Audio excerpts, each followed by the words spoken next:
ওয়ারড্রপটা গোছানোর প্ল্যান ছিল, যেহেতু পুজোর সময় যখন যে জামা কাপড় মনে হয়েছে টেনে টেনে বার করেছি পরেছি, নতুন যেগুলো এসছে সেগুলোও সব ছড়ানো ছিটানো ছিল, ওই জন্য ভাবলাম আজকে আলমারিটা একটু গুছিয়ে নিই। তো যাই হোক, মোটামুটি দেখো আমি গুছিয়ে নিয়েছি, মানে আমি আমার মতন করেই গুছিয়ে রাখি, যাতে আমি যখনই যেটা হাত দেবো আর কি খুঁজবো সঙ্গে সঙ্গে পেয়ে যাই সেরকমই। তো এখানে রেডিমেড কুর্তিগুলো রেখেছিলাম, আর এখানে সব চুড়িদারগুলো রেখেছি। আর ওয়ারড্রপটার ভেতরে অনেকটা জায়গা, যার জন্য আমি দুটো তিনটে লাইন করে করে জামা কাপড়গুলো সাজিয়ে রাখতে পারি।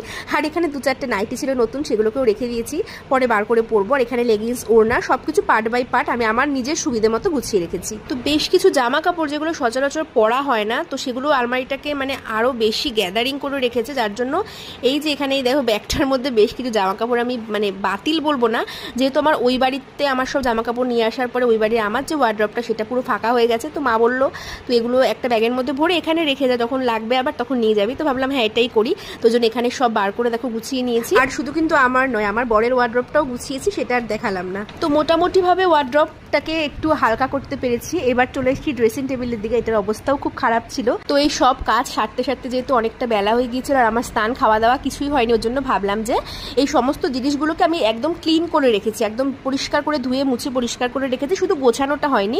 তো ভাবলাম সন্ধ্যাবেলাতে আমি ফ্রি থাকি, বসে থাকি, তখন ওই সাইডটাকে ভালো করে গুছিয়ে নেবো। তো ড্রেসিং টেবিলের এই পাশটা তোমাদেরকে একটু দেখাই, এখানে কি কি আছে, তোমরা দূর থেকেই সবসময় দেখো। তো দেখো নিচে ওখানে আমার ভোলানাথ আছেন, আর এখানে একটা সুন্দর গাছ রেখেছিলাম, যার জন্য আমার মনে হলো গাছের নিচে একটু রাধাকৃষ্ণকে আর গোপু সোনাকে রেখেছি। তো চলো, অনেক বকবক করে ফেললাম, ভিডিওটাও এখানে শেষ করলাম। ভিডিওটা কেমন লাগলো আর সাজানো গোছানোগুলো কেমন হয়েছে অবশ্যই সবাই জানিও।